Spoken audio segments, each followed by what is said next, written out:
Muchas veces me pasa que antes de empezar a filmar un video me encuentro con un bloqueo creativo. En esas ocasiones lo que hago es empezar desde cero todo el proceso de crear un video para ver si se me ocurre alguna idea.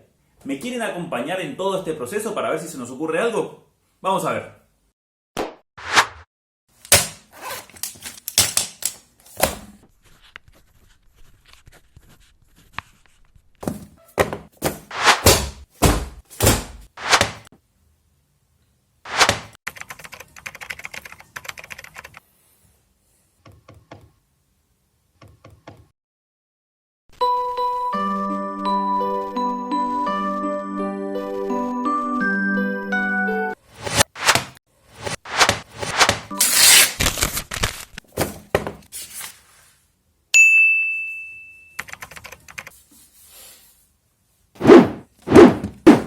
Y entonces sí, después de todo esto, ya podemos empezar. Ahora sí. ¡Ay, qué frío que se puso! Recién estábamos de camisita y ahora... Pero bueno, empecemos con el video. En este video no vamos a hablar de historia del arte, sino que vamos a tratar la relación y las conexiones que existen entre la historia y el arte. ¿Qué tienen que ver una con otra? Primero vamos a analizar algunos aspectos muy básicos de esta relación y después vamos a ver algunos ejemplos que para mí son ilustrativos de esta relación que existe entre la historia y el arte. Pero, ¿qué es el arte? ¿Qué entendemos por arte? Podríamos decir que el arte es toda manifestación del hombre que representa el mundo, o un aspecto del mundo, a través de elementos simbólicos que además tienen una finalidad estética. O sea que buscan la belleza. Qué complicado, ¿no? No se asusten que no es tan complicado como parece. Como dijimos, el arte es una representación. Eso significa que es una forma de poner en libros, en cuadros, en películas, en canciones, distintos aspectos del mundo que nos rodea. Y es por eso que el arte nos puede servir como una forma más de acercarnos al pasado. O sea, que de algún acontecimiento histórico o de alguna época histórica que estemos estudiando, el arte nos puede dar un poco más de información.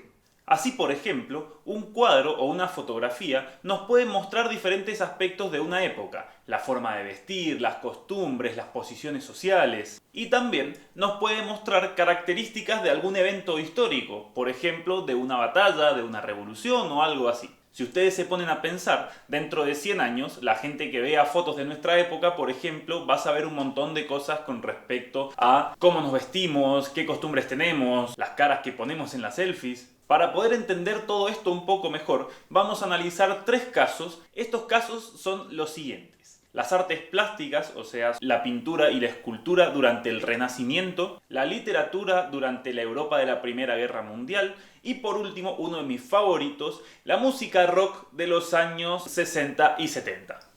El Renacimiento es ese movimiento artístico y cultural que se da en Europa, sobre todo en algunas ciudades de Italia, durante los siglos XV y XVI más o menos. En esta época se da en Europa un extraordinario desarrollo de algunas artes, sobre todo de la pintura, la escultura y la arquitectura, entre otras. Pero además de esto, en esta época hay un gran cambio de mentalidad, porque hasta los tiempos medievales la mentalidad de la gente había sido sobre todo teocentrista. Esto quiere decir que el centro de la vida y el centro de las preocupaciones de la gente era la religión y la figura de Dios. Pero ahora, durante el Renacimiento, esto cambia y la mentalidad de la gente pasa a ser antropocentrista. Y esto quiere decir que se le empieza a dar más importancia al hombre, al ser humano, y que el hombre pasa a ser el centro de las preocupaciones y de la vida en sociedad. Esto no quiere decir que la gente dejara de ser religiosa, sino que ahora se le da más importancia a los aspectos cotidianos de la vida y al disfrute, entre otras cosas. ¿Cómo vemos todo esto en el arte? ¿Qué tiene que ver? Bueno, si miramos estos dibujos de Da Vinci...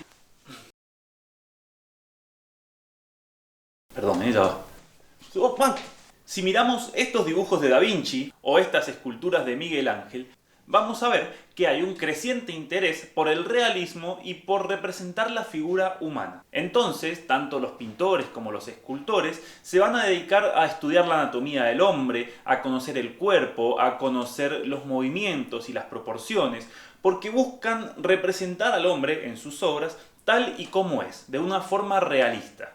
Y esto nos muestra un gran cambio de mentalidad con respecto a épocas anteriores en las cuales el interés artístico giraba en torno a las imágenes religiosas y sobre todo católicas. Por otro lado, el siglo XV es el siglo en el cual triunfa como grupo social la burguesía comercial. Este nuevo grupo de la sociedad que se dedicaba al comercio y que tenía una gran cantidad de riquezas y de influencia en la vida de las ciudades. Este fenómeno social también lo podemos apreciar en algunas pinturas. Por ejemplo, si tomamos este cuadro del pintor Van Eyck del año 1434. Este cuadro representa, se cree, el matrimonio de una familia perteneciente a la burguesía y en él podemos ver un montón de detalles que nos muestran el poder adquisitivo y la posición social de los protagonistas del cuadro. Veamos cuáles son esos detalles. Otra de las manifestaciones artísticas que suelen darnos un montón de información con respecto a un periodo histórico es la literatura. En este punto quiero aclarar que obviamente yo no soy profesor de literatura, pero que he contado con el apoyo y la ayuda de los profes de letras del colegio con los cuales estamos trabajando en este proyecto interdisciplinario. Un buen ejemplo de lo que venimos viendo podríamos encontrarlo en el libro La Metamorfosis de Franz Kafka. Escrito en el año 1915, este libro nos muestra, al igual que muchos otros movimientos artísticos de la época, como podríamos nombrar el movimiento Dada, la tristeza y la desesperanza que se vivía en la época. Porque hay que recordar que en el año 1915 Europa estaba en plena Primera Guerra Mundial. La gente no tenía confianza en el futuro y además todos creían que estaban presenciando el colapso de la civilización tal como la conocían. Esto obviamente generaba mucha angustia y esos sentimientos se veían en muchas de las obras artísticas del momento. Y por último, llegamos a uno de mis ejemplos favoritos, el rock.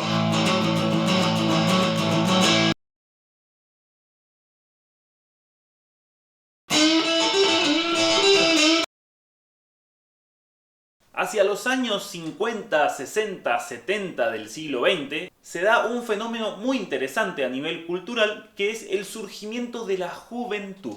¿Pero qué? ¿Entonces no existía la gente joven antes?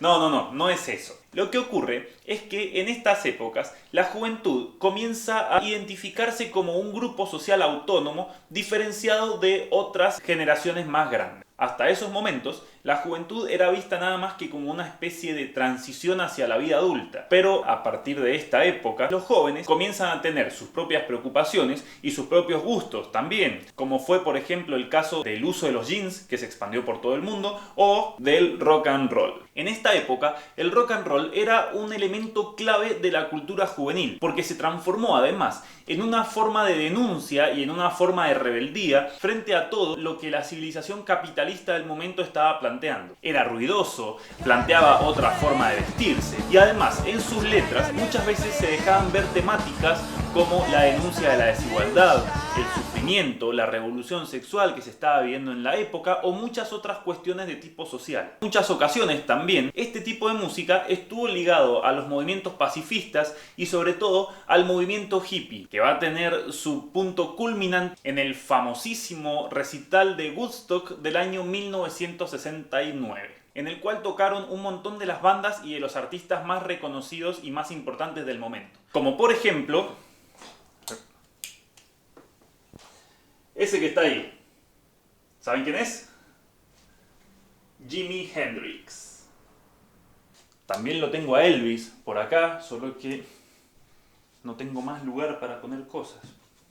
Así, con todo esto, esta música se transformó en la bandera de esta nueva generación de gente joven que no estaba de acuerdo con la forma en la cual las generaciones más grandes manejaban el mundo. Y todo ese descontento lo expresaban ruidosamente y escandalosamente. Sin nombrar, por supuesto, que nos dejaron uno de los mejores géneros musicales que existen en el mundo. Para ir cerrando un poco este video, hemos visto distintos ejemplos de distintas épocas y de distintas manifestaciones artísticas sobre cómo el arte nos puede servir como una forma de acercarnos al pasado y de conocer algunos aspectos del momento. Antes de irme, los quiero dejar con esta pregunta. ¿Cómo creen ustedes que dentro de 100 años los historiadores podrían conocer nuestra época a partir del arte? ¿Qué aspectos de nuestra vida creen que son los que quedan plasmados en el arte de nuestro momento para la posteridad? Quizás está bueno pensarlo, ¿no? Chao chicos, nos vemos en el próximo.